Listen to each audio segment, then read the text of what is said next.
Well guys, I've heard that Viking archaeologists have been improving their dating methods. So, in order to stay competitive, I'm really gonna have to up my game. What do you mean not that kind of dating? This is the worst joke I've ever made! Alright, now let's talk about the science. As many of you have probably heard, there's been a lot of talk around the Meadows site in Newfoundland, Canada this past week. Despite what a lot of sensationalist news articles will have you know, it is actually a Viking Age site that we have known about for some time. The big news coming out of there, though, is that a new methodology of dendrochronology, carbon-14 dating, and methodology which narrows down the time frame in which the site was occupied by Viking Age explorers. The short version in layman's terms is basically they were able to look at discarded wood fragments at the site that were known to be in the context of other Viking Age artifacts from the area.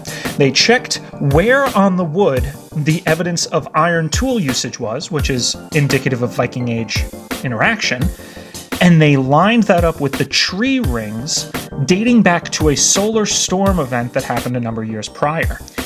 As you may know, tree rings are indicative of the number of years that a tree was on this earth. Using this evidence, you were able to know exactly when that tree was cut down, when they were using those tools in that site, and when the Vikings occupied the area, which just so happened to be exactly 1,000 years ago, which is just a pretty cool coincidence. As I said, this is a site that we've known about for a little bit of time. So what is exactly so exciting about this particular discovery? Well, any time that scientists are able to come up with a new method of dating, especially one that is so precise, it's a cause for excitement.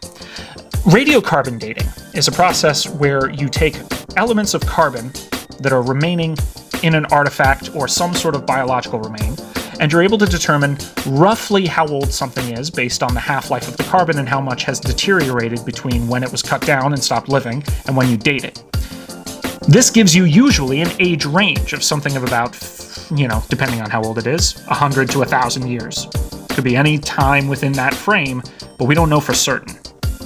But utilizing this new solar storm strategy, scientists were able to pinpoint to the exact year what they were looking for. If this, or methods similar to this, are able to be employed in other parts of history in the future, we might be able to uncover some incredibly precise dating. This new method might even be able to open the door for other people. Wait, not that kind of dating.